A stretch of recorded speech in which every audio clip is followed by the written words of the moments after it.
Hey guys! So I know if you look at my YouTube channel right now, all you see is like covers and original songs, and I promise that's not all I'm putting on here. I'm actually starting content! Start fireworks. So today I thought I'd start my LGBTQ plus topics, and I'm gonna start with my orientation, asexuality.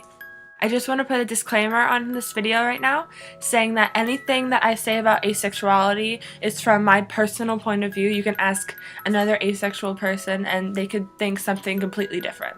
Asexuality is defined as having no sexual attraction to any gender. So I know this can kind of be hard to understand, but hear me out. Most people hear the definition, asexuality means no sexual attraction to any gender. But there's more to us than that, I think. There's a lot more in detail. We have spectrum and spectrum and spectrum, and everything's a spectrum. You're not going to try and fit into a black and white box. Something people don't realize is just like everything, gender, sexuality, it's all a spectrum. And even in asexuality, we have our own spectrum. And it can go from anything from gray asexuality to demisexuality to asexuality to lithsexuality. And it's a big spectrum, and each definition has its own, label. It has its own definition, but those definitions can be twisted to fit someone's personal wants and needs.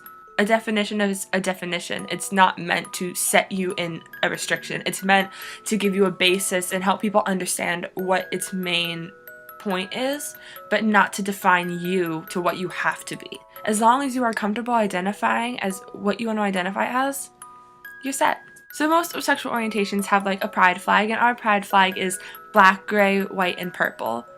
You can see it on my face. I did it for Halloween. I dressed up as Ace Pride. It's on my cover photo on YouTube. But anyway, and something different too about asexuality is that we don't really know about it. Asexuality is something that's not really talked about, and it's something that took me years to even discover, yet alone identify as.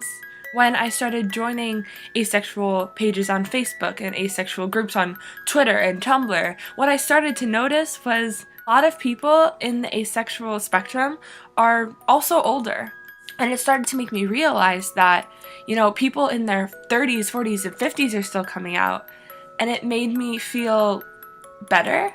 It made me feel like I wasn't the only one who just didn't know about it. It was interesting to read these people's stories because it really isn't talked about. There's a couple movies and clips and asexual people on TV shows, but there really isn't a lot about us.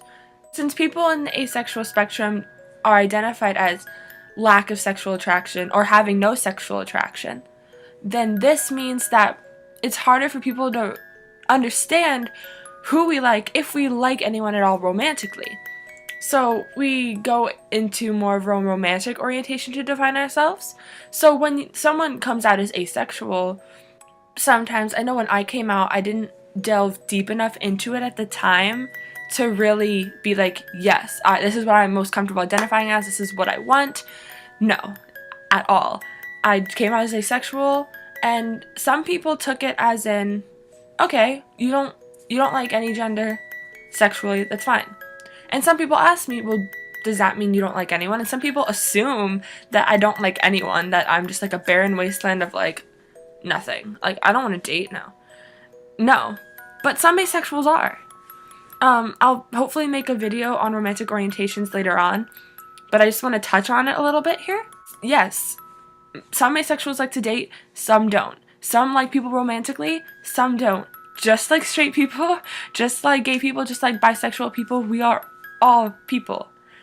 Some like to date more than others. Some like to kiss more than others. Some like to have sex more than others. It's just how it is. Sometimes I find it difficult for people in the asexual community because we aren't talked about a lot, and when we're talked about, it's not by people who are asexual themselves.